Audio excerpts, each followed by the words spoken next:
नमस्कार मित्रों, sweat team में आपका स्वागत है। मित्रों, काफ़ी समय से कई लोगों का जो है वो कई लोगों के मैसेजेस आ रहे थे। कई लोग फ़ोन कॉल पे लगातार बोल रहे थे कि हमें निबंध लेखन कला के बारे में एक बार परिचित करा दीजिए, फिर वो निबंध लिखने की शुरुआत करेंगे। चूँकि हमारे द्वारा निबंध आप लोगों को लगातार दिया जा रहा है, फिर भी निबंध लेखन कला में परिपक्वता लाना आपके लिए भी आवश्यक है, क्योंकि यह बिल्कुल भी जरूरी नहीं है कि जो हमारे द्वारा टॉपिक दिया जा रहा है वह डायरेक्ट इनडायरेक्ट या हो सकता है कि इससे रिलेटेड टॉपिक ना आए, जो पिछले बार हमारे द्वारा दिए गए थे टॉपिक उनमें से आ जाए, या फिर उनसे संबंधित कोई टॉपिक आ जाए, या हो सकता है कि आयोग बिल्कुल भी सब कुछ बदल दे और आपको एकदम कोई नए टॉपिक पे आ सकता है। तो ऐसे में आपके लिए सबसे पहले निबंध लेखन का आपके अंदर एक परिपक्वता होनी चाहिए। उसके बाद आपको ये सोचना होगा कि आप अपने निबंध को कैसे लिखें। यदि कोई मतलब जाना पहचाना टॉपिक भी आ जाता है, परंतु वहां पे आपको ये दुविधा होती है कि आपको उसके बारे में जानकारी तो सब कुछ है, पर उसको निबंध का स्वरूप कैसे दे, प्रस्तावना कैसे दे, निष्कर्ष कैसे निकाले, ये काफी समस्या आती है लोगों को। तो इससे संबंधित लोगों ने कई प्रश्न पूछे और सभी प्रश्नों को एकत्रित करके मेरे द्वारा यहाँ पे कुल मिला के 8 से 10 प्रश्नों का एक संकलन किया गया है, जिनका मैं बारी बारी से जवाब दूंगी। और इसी वीडियो में या फिर नेक्स्ट वीडियो में मैं आपको निबंध लेखन कला से पूरी तरीके से परिचित कराऊंगी। और यह वीडियो 2 से 3 वीडियो होगा, जिसके माध्यम से जिसको लगातार आप देख लेंगे तो आपको निबंध लेखन कला उसके बाद खुद से प्रयास करेंगे तो काफी सहजता महसूस होगी आपको निबंध लेखन में। क्योंकि आप निबंध लिखते समय मैंने देखा है कि बहुत से लोगों के अंदर पहले से कोई विचार ही नहीं होता है, बस वो लिखना शुरू कर देते हैं। मेरा स्वयं का अनुभव है, पिछले किसी एक एग्जाम का मैं आपके सामने चर्चा करना चाहूंगी कि जब मैं बैठ के वहाँ पे मेंस का पेपर दे रही थी और जब वो हिंदी निबंध का पेपर था, तो उसमें मैंने देखा कि अगल बगल जब मैं निबंध की फ्रेमिंग कर रही थी उस समय मैंने देखा कि लोग आधे से ज्यादा पेज निबंध लिख चुके थे अगल बगल वाले। तो मुझे लगा कि इतनी अचानक से आपको पेपर मिलते मान आप कैसे तुरंत निबंध लिख सकते हैं, बिना सोचे समझे ही लिख पाएंगे।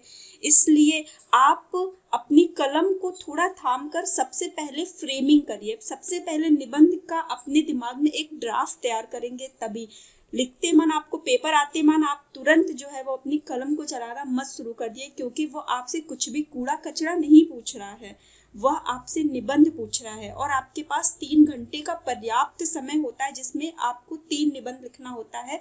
अगर सही प्लानिंग करके लिखेंगे तो एक सुगठित फ्रेमिंग के साथ आप अच्छा निबंध लिख पाएंगे। चलिए फिर वीडियो को स्टार्ट करते हैं। देखिए, सबसे पहला जो प्रश्न होता है स्टूडेंट्स का, या फिर जो सबसे पहली समस्या वो आती है कि विषय का चुनाव कैसे करें। तो आपके पास देखिए 3 खंड होता है, तीनों खंड में से आपको एक एक विषय का चुनाव करना होता है। ज्यादातर लोग आपको यह सुझाव देंगे कि आप उस विषय का चुनाव करें जो लोग नहीं कर पा रहे हैं। तो पहली बात तो आप लोगों की कॉपी नहीं देख रहे कि लोग कौन सा विषय का चुनाव कर रहे हैं, ठीक है। तो यहाँ पे फिर भी आपको ये लगता है जो निबंध कठिन होता है, जो विषय बिल्कुल हटके होता है, लोग उसको चुनना पसंद नहीं करते हैं। तो अगर आप उस विषय पर बहुत सहज महसूस करें और आपको उस विषय की पूरी जानकारी है, जिस विषय पे लोग निबंध नहीं लिख रहे हैं, तभी आप उस निबंध को टच करिए, वरना आप उसे रहने दीजिए। क्योंकि सबसे अलग निबंध लिखने के चक्कर में आप बिना जानकारी में कुछ भी लिखेंगे तो वो अर्थ का अनर्थ हो जाएगा और आपको जनरल मार्क भी नहीं मिलेंगे। कम से कम आप लोगों की तरह सामान्य टॉपिक पे निबंध लिखेंगे तो आपको जनरल मार्क्स मिलने के चांसेस तो रहेंगे। परंतु आप अगर अलग निबंध लिखते हैं तो एग्जामिनर आपकी कॉपी को निश्चित तौर पे गौर से देखेगा, और वहां पे अगर आपने कुछ भी गलतियां की होंगी या अच्छे तथ्य नहीं डाले होंगे या अपनी निबंध को अच्छी तरीके से जस्टिफाई नहीं किया होगा, तो आपको अच्छे नंबर नहीं मिल सकते हैं। तो विषय का चुनाव करते समय सर्वप्रथम आप इस बात का ध्यान रखें कि आप जिस विषय को चुन रहे हैं उसको बढ़िया तरीके से आप उसको जस्टिफाई कर पाए। जो निबंध में जिस टॉपिक को पूछा गया है, आप उसको अंत तक, निष्कर्ष तक आप उसको निभा ले जाएं। पहली बात। अब विषय का चुनाव सामान्य लेने का लोगों का अर्थ यह होता है कि हम सामान्य विषय का चुनाव करेंगे, सब उसी पे लिखेंगे तो हमें अच्छा नंबर नहीं मिलेगा। पर यह भी तो हो सकता है कि आप सामान्य विषय का चुनाव करने के बाद उस सामान्य निबंध को आप विशेष तरीके से लिख पाए। जैसे कि एक उदाहरण है कि अगर महिला सशक्तिकरण पे निबंध आता है तो मुझे लगता है कि जिन्हें कुछ भी नहीं आता है, निबंध का क ख भी नहीं आता, वो भी महिला सशक्तिकरण पे लिख ले जाएंगे, परंतु उनके द्वारा महिला सशक्तिकरण पे निबंध लिखा हुआ और आपको, जबकि आपके पास बहुत अच्छे अच्छे पॉइंट्स हैं, आप उसको एकदम बेहतर तरीके से निभा सकते हैं, तो आप महिला सशक्तिकरण पर एक विशेष सामान्य टॉपिक पर एक विशेष ऐसे लिखने की स्थिति में होंगे और आप जरूर लिखिएगा, आपको बहुत अच्छा नंबर मिलेगा। परंतु किसी विशेष टॉपिक को आप सामान्य से भी बेकार तरीके से लिख देंगे तो नंबर नहीं मिल पाएगा आपको। दूसरी चीज, एक बात और भी है कि देखिए, निबंध के दो तरीके हैं। जैसे पीसीएस के एग्जाम में एक निबंध है कि आपको सीधे सीधे किसी टॉपिक पे आपको पूछ लिया जाता है कि सपोज नई शिक्षा नीति के बारे में पूछ लिया, आत्मनिर्भर भारत के बारे में, वहां पे केवल एक आत्मनिर्भर भारत डाल दिया है, या फिर आपको लिख दिया गया है नई शिक्षा नीति, या फिर आपको लिख दिया है पर्यावरणीय समस्या, ऐसे करके कोई एक निबंध आपको पूछ लिया, तो आप इसमें आप पूरी तरीके से मुक्त हैं, आप पूरी तरीके से आप इस निबंध को कई डायमेंशन में लिख सकते हैं, आप खुले हुए हैं कि आप इसको चाहे जितने एंगल से लिख सकते हैं, आप उसमें वैश्विक जितने भी परिदृश्य है, ऐतिहासिक परिदृश्य, सब कुछ बहुत तरह से आप लिख सकते हैं, क्योंकि यहाँ पे यह निबंध जो है बहुत व्यापक हो सकता है। परंतु यदि आत्मनिर्भर भारत के साथ यदि उसका कोई 10 पॉइंट जोड़ जाता है, उसके साथ कुछ एक ऐसे बिंदु जोड़ दिए जाते हैं कि कोरोना महामारी के दौरान आत्मनिर्भर भारत के लिए एक नई राह दिखा सकता है, या स्वराज की तरफ या स्वदेशी की तरफ एक बढ़ता हुआ कदम, या नई शिक्षा नीति भारत में शिक्षा पद्धति के बदलाव में किस प्रकार कारगर है, इस तरह से कुछ भी एक पॉइंट अगर जोड़ दिया जाता है, कुछ भी उसका एक आपको मतलब उसमें एक कोई ऐसा उस निबंध के साथ कुछ चीजें जोड़ दी जाती हैं, तो आपका वो निबंध थोड़ा सा जो है वो संकुचित हो जाता है, आपके पर एक रेस्ट्रिक्शन हो जाती है कि अब आपको निबंध इसके इर्द गिर्द जरूर लिखना है, आपके निबंध में ये पॉइंट जरूर मेंशन होना चाहिए। कहीं ना कहीं आपके ऊपर एक थोड़ा सा और दबाव बन जाता है कि आपके निबंध में ये चीज मेंशन होनी चाहिए। अब आप पूरी तरीके से नई शिक्षा नीति के बारे में नहीं, नई शिक्षा नीति को एक नई राह के रूप में आपको दिखाना है, आपको यहाँ पे एक जो टॉपिक पूछा गया उसके बारे में आपको जस्टिफाई करना होता है, तो दोनों में बहुत फर्क हो जाता है सिंपल टॉपिक में, और यदि किसी टॉपिक में कुछ पोर्शन जोड़ के आपसे पूछ लिया जाता है तो दोनों निबंध बहुत अलग तरीके के हो जाते हैं, और हम दोनों ही तरह के निबंध का एक एक प्रारूप आपको अवश्य दिखाएंगे। चलिए, जो दूसरा प्रश्न है कि यदि कोई भी विषय ना समझ में आ रहा हो तो आप कैसे लिखें, तो इसके लिए भी वैसे एक पूरा वीडियो ही होना चाहिए कि अगर आपको कोई टॉपिक नहीं समझ में आ रहा है तो यहाँ पे निबंध लेखन कला आप अगर आपके अंदर अच्छी है तो आप मतलब अच्छे से कर ले जाएंगे और एवरेज नंबर तो जरूर पा जाएंगे। देखिए, जब आपको कुछ भी ना समझ में आ रहा हो और आप उसमें मतलब आप एक्सपेक्ट करते हैं कि आपको एवरेज से बहुत अधिक नंबर मिल जाए, तो भाई उसमें भी एक अलग तरह की कला होती है, परंतु यहाँ पे फिर आपका प्रयास हो जाता है कि कम से कम मैं इतना लिख ले जाऊँ कि मुझे एवरेज नंबर मिल जाए। तो आपको क्या ये जो है, इसके लिए मैं एक अलग वीडियो बनाऊंगी इस प्रश्न के लिए कि आप कैसे, जब आपको कोई निबंध ना आ रहा हो तो मैं उसमें 3-4 टॉपिक दूंगी और कहूंगी कि इस टॉपिक पे आपको कुछ भी नहीं आता है तो आप कैसे निबंध का चुनाव करेंगे और कैसे उसको सही तरीके से लिख पाएंगे। फिर उसके बाद आती है कि निबंध की शुरुआत कैसे करें। तो देखिए, शुरुआत कैसे करें से ज़्यादा जरूरी कि शुरुआत करने से पहले क्या करें। तो जब आपके सामने टॉपिक आता है, तो जब आपके सामने पेपर आता है, तो सबसे पहले आपने क्या किया कि तीनों खंड में से एक एक ऐसे का चुनाव आपने कर लिया। जब आपने तीनों में से एक एक ऐसे का चुनाव कर लिया, तो जो आपको, ये कोई जरूरी नहीं है कि आप पहला ही खंड पहले लिखें, आपको जो सही लग रहा है, पर मेरे अनुसार यदि जो है वो आप पहला जो पार्ट है, खंड है, उसको यदि सबसे बाद में लिखते हैं, तो कभी कभी ऐसा होता है कि सबसे बाद में आपको समय की थोड़ी कमी हो जाती है, तो आप थोड़ी सी आपकी राइटिंग गड़बड़ हो सकती है, या जल्दीबाजी के चक्कर में आप जो है वो उतने अच्छे से नहीं कर पाए। तो प्रयास यही रहना चाहिए कि पहला वाला ऐसे जो है वो पहले ही कर लिया जाए, तो विषय का चुनाव कर लिया आपने, ये भी तय कर लिया आपको किस किस विषय पे लिखना है और कौन सा ऐसे पहले लिखना है तीनों खंड में से। फिर आपको क्या करना है, जो ऐसे लिखना है उसके बारे में व्यवस्थित तरीके से कम 7 से 8 पॉइंट बना ले दिमाग में, जिसमें 2 पॉइंट्स तो आपके सामने एकदम निश्चित है, प्रस्तावना और निष्कर्ष। बचे आपके पास फिर क्या कहते हैं, आपके पास 5 से 6 पॉइंट्स, वही 5 से 6 पॉइंट्स आपके जो है 10 से 12 पैराग्राफ बन जाते हैं। तो आप और आपको क्या डायग्राम डालना है, क्या चीजें करनी, किस पैराग्राफ में क्या डालना है, यह पूरी तरीके से दिमाग में होना चाहिए। ऐसा नहीं है कि आपने बिल्कुल एक झटके में कुछ आप लिख रहे हैं किसी निबंध के आर्थिक मुद्दे को और फिर आपने तुरंत एक झटके में वहां से शुरू करके इतिहास शुरू कर दिया, तो नहीं, आपको यह व्यवस्थित तरीके से होना चाहिए कि हाँ आर्थिक हमने लिखा है तो अब इससे रिलेटेड नेक्स्ट पैराग्राफ में हमें यहीं से खींचकर कुछ लिखना है। तारतम्यता ऐसे ही बनती है, आप कुछ भी उठा के थोड़ी लिख सकते हैं कि एक पैराग्राफ में कुछ भी लिखा, दूसरे पैराग्राफ में यदि आपको कुछ मतलब एकदम अलग सी चीजें लिखनी तो आपने यद्यपि, तथापि, ऐसा कि, जैसा कि, इस तरह के शब्दों का प्रयोग करके आप दोनों पैराग्राफ को जोड़ सकते हैं। तो निबंध को आपको सबसे पहले फ्रेमिंग करनी है। फ्रेमिंग करने के लिए आपने प्रस्तावना लिख लिया, निष्कर्ष लिख लिया, फिर आपको निबंध में जो प्रस्तावना में, देखिए कुछ लोग ऐसा करते हैं कि प्रस्तावना में ही निबंध के जिस टॉपिक पे निबंध पूछा गया है उसके बारे में जानकारी दे देते, यह बहुत गलत तरीका है। देखिए सबसे पहले आपको जो आप लिख रहे हैं प्रस्तावना,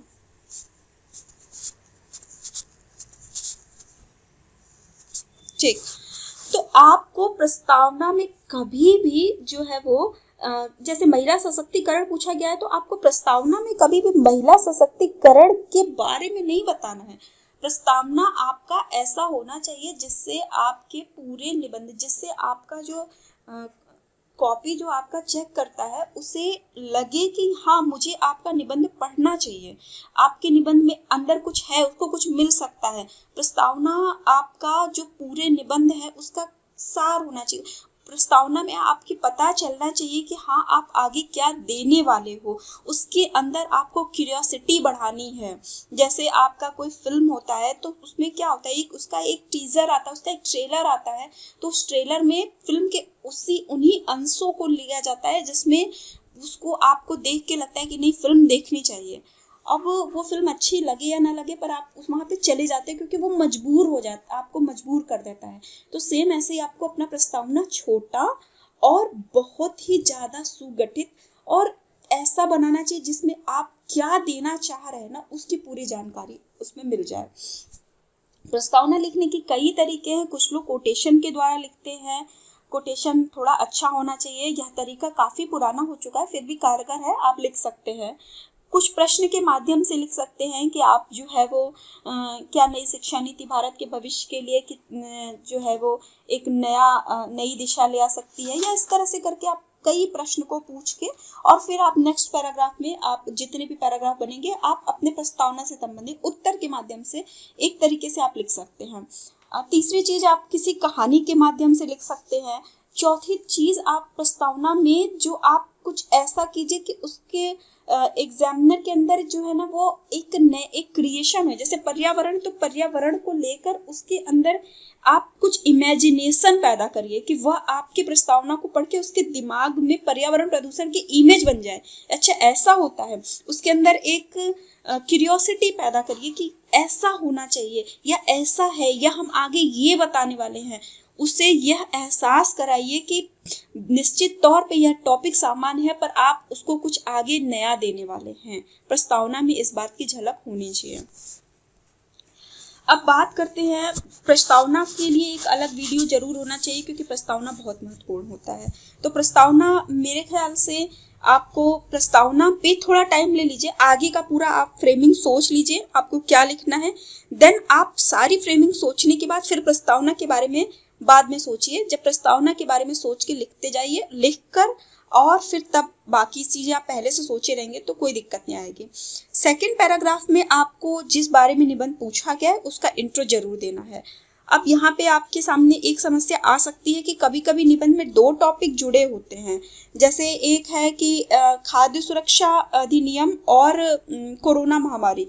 तो आपको यहाँ पे कोरोना महामारी और खाद्य सुरक्षा, दो विषय हैं जिनको कनेक्ट किया गया है। तो जब दो कनेक्टिंग विषय हो तो आपको दोनों की जानकारी देनी है, दोनों के साथ में भी दे सकते हैं या दोनों के दो पैराग्राफ में या एक पैराग्राफ में अलग अलग दे के फिर नेक्स्ट पैराग्राफ में हम कनेक्ट कर सकते हैं, ऐसा कर सकते हैं। कोई भी निबंध हो उसमें क्या है कि हम जो है वो इतिहास से बहुत ज़्यादा प्रभावित होते हैं, तो किसी भी घटना के बारे में आप जो थर्ड पैराग्राफ है उसमें आप ऐतिहासिक बिंदु डालने का प्रयास करें कि वहाँ कहीं से भी वो कनेक्ट हो सकता है, तो आप उसके ऐतिहासिक पहलू को डालें। ऐतिहासिक पहलू के साथ अगर आप कुछ जो है वो राजनीतिक पहलू है या कुछ उसकी अर्थव्यवस्था पे कुछ उसका प्रभाव है, या तो आप उसको भी उसके नेक्स्ट पैराग्राफ में, चौथे पैराग्राफ में आप उसको जोड़ सकते हैं।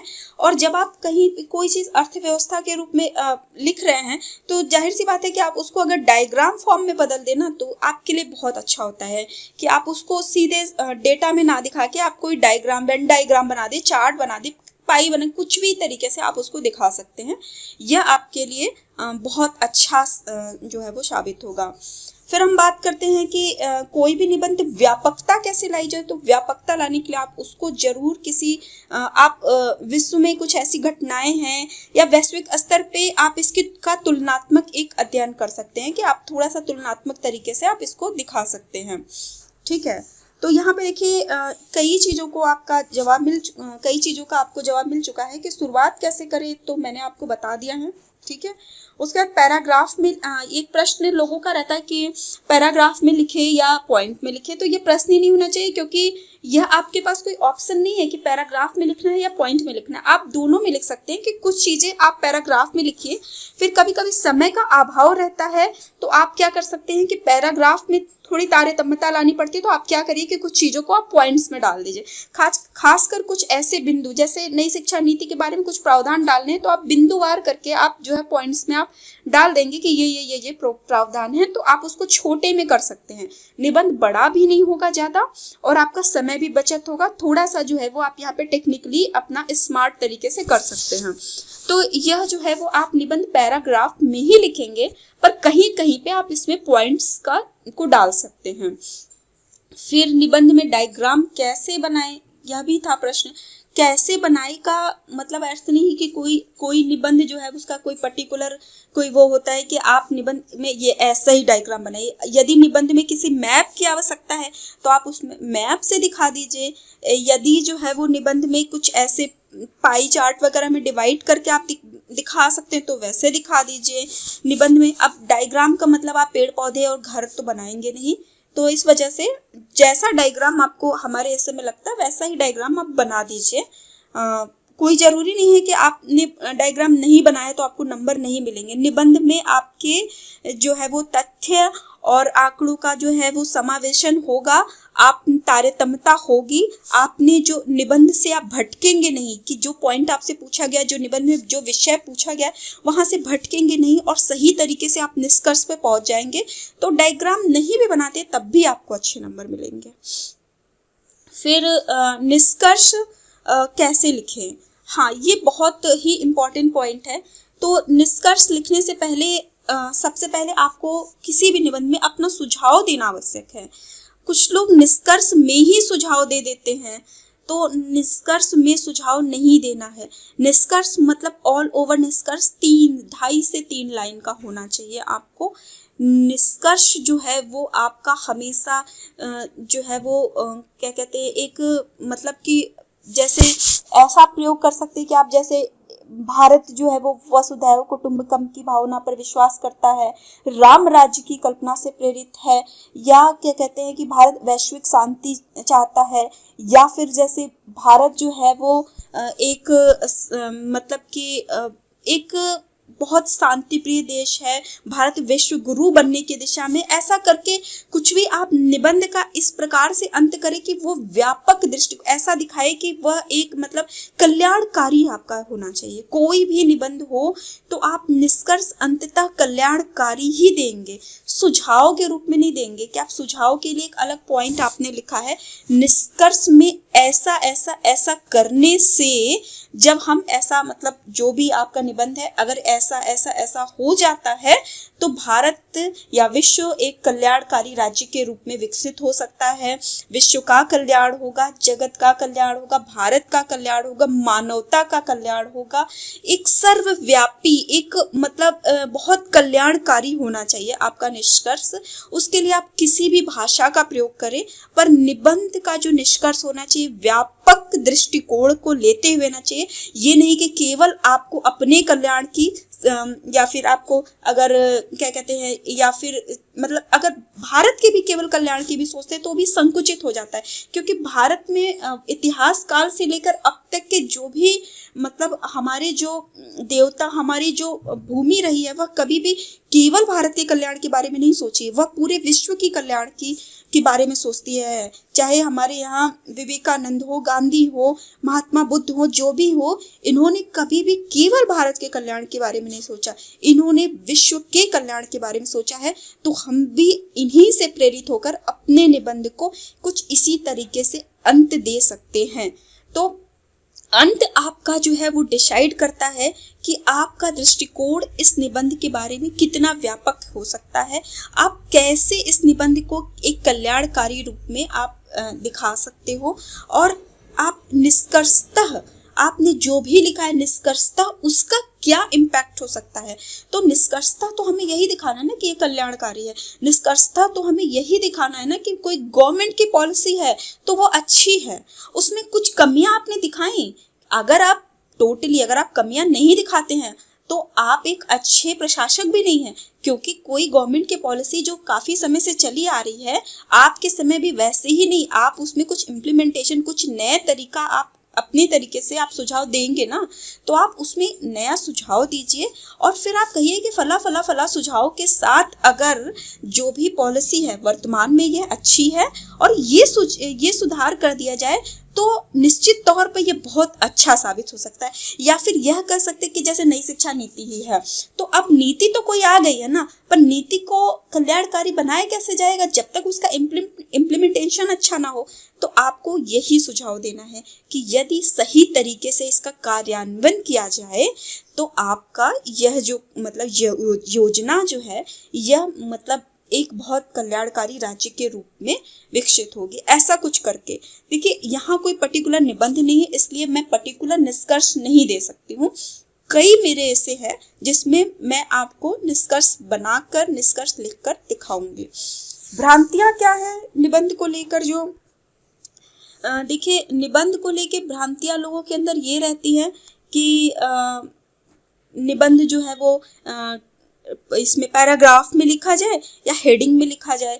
देखिए हेडिंग में मैंने तो अभी तक कभी नहीं लिखा था, और जो मेरे परिचित में लोग हैं उन्होंने भी किसी ने अभी तक नहीं लिखा है, इसलिए मैं यह बिल्कुल भी नहीं कह सकती हूँ कि हेडिंग में लिखने पे नंबर मिलेगा या नहीं मिलेगा। अच्छा लिखेंगे हेडिंग में तो जरूर नंबर मिलेगा, पर निबंध का जो एक मूल भावना होती है वो तारतम्यता होती है कि पैराग्राफ से जो जैसे कि आप एक पैराग्राफ से दूसरे पैराग्राफ की तरफ पढ़ रहे हैं, डायग्राम बना रहे, पॉइंट्स दे रहे हैं एक, तो आप जब हेडिंग डालेंगे ना तो निश्चित तौर पे आपको तारतम्यता बनाने की जरूरत ही नहीं पड़ेगी, क्योंकि एक हेडिंग डाला आपने इतिहास लिखा, फिर नेक्स्ट हेडिंग डाली आपने अर्थव्यवस्था के बारे में लिखा, फिर नेक्स्ट हेडिंग डाली आपने उसके कुछ और बिंदु के बारे में लिख दिया, तो पक्ष के बारे में लिख दिया, विपक्ष के बारे में लिख दिया, कुछ आपने सुझाव दे दिया, तो कहीं ना कहीं ये कटा कटा सा भी लगेगा। यहाँ पे भाई आपको सीधा सीधा एक हेडिंग डाला और आपने लिख दिया, तो वहां पे तारतम्यता की कोई चांसेस नहीं है। तो एक योग्यता, एक जो चीज आप दिखा सकते थे वो आपको एग्जामिनर को नहीं दिखाने को मिलेगा। तो यहाँ पे मेरा कोई अनुभव नहीं है तो इसलिए मैं सुझाव नहीं दे सकती हूँ। यदि आपका अनुभव होगा, किसी ने हेडिंग में लिखकर बहुत अच्छा नंबर पाया होगा तो आप बिल्कुल लिख सकते हैं। ऐसा कोई आयोग की तरफ से भी ऐसी कोई कोई रेस्ट्रिक्शन तो है नहीं। दूसरी चीज क्या है कि हाँ वही लोगों ने पूछा है कि भाई पॉइंट्स में लिखे या पैराग्राफ में, तो किसी भी निबंध में पैराग्राफ में लिखिए और कुछ पॉइंट्स आप डाल सकते हैं। और जो डायग्राम है, ऐसा नहीं कि आप अपने निबंध में लगातार डायग्राम ही डायग्राम डाले जा रहे हैं, खूब डायग्राम खूब मैप डाल रहे हैं, नहीं, आपको एक दो डायग्राम से बस जस्टिफाई करना, बेवजह का चीजों को घुसेड़ने की कोशिश मत करिए। अब जहां आवश्यकता है वहीं बनाइए, जहां नहीं आवश्यकता है वहां मत बनाइए। आपको बस निबंध को जो विषय पूछा है वहां से भटकाव नहीं होना चाहिए। आपकी लेखन शैली स्पष्ट होनी चाहिए, उसे पता चलना चाहिए, बार बार उसे एहसास होना चाहिए कि अच्छा आप इसी बारे में लिख रहे हैं। प्रस्तावना आकर्षक होना चाहिए, निष्कर्ष बिल्कुल सटीक होना चाहिए और कल्याणकारी होना चाहिए। और निबंध में आपको सरकारी योजनाओं पे अधिक टिप्पणी नहीं करनी है, उनमें कमियां नहीं निकालनी है। निष्कर्षतः आपको उनके बारे में अच्छा ही लिखना है। आपको निबंध कभी नकारात्मक पहलू की तरफ ज्यादा नहीं जाना है। हाँ, कुछ निबंध नकारात्मक है, आतंकवाद है, इस अलगाववाद है, ये सब नकारात्मक प्रवृत्ति के हैं, तो आप इनके बारे में तो लिखेंगे ही लिखेंगे, पर आपका सुझाव उसमें अच्छा होना चाहिए। ठीक है, आपका सुझाव जो है वो एक कल्याणकारी होना चाहिए। इस तरह से कई भ्रांतियां जिस पे हम नेक्स्ट वीडियो में बात करेंगे, नहीं तो ये वीडियो बहुत लंबा हो जाएगा। और फिर नेक्स्ट वीडियो में हम आपको सबसे पहले प्रस्तावना और निष्कर्ष लिखना बताएंगे। उसके बाद जब ये प्रस्तावना और निष्कर्ष जब आपको अच्छे से मैं समझा लूंगी, देन आपको मेन बॉडी के बारे में मैं उसके नेक्स्ट वीडियो में आपको बताऊंगी। और मित्रों, मेरे चैनल को आप लाइक, शेयर और सब्सक्राइब जरूर कीजिए, ताकि मैं इसी तरह आपके साथ जुड़ के आपको नई नई चीज़ों से अवगत कराती रहूं और आपके अंदर निबंध लेखन से लेकर पत्र लेखन से लेकर कई ऐसी जो समस्याएं हैं उनका समाधान करती रहूं। धन्यवाद।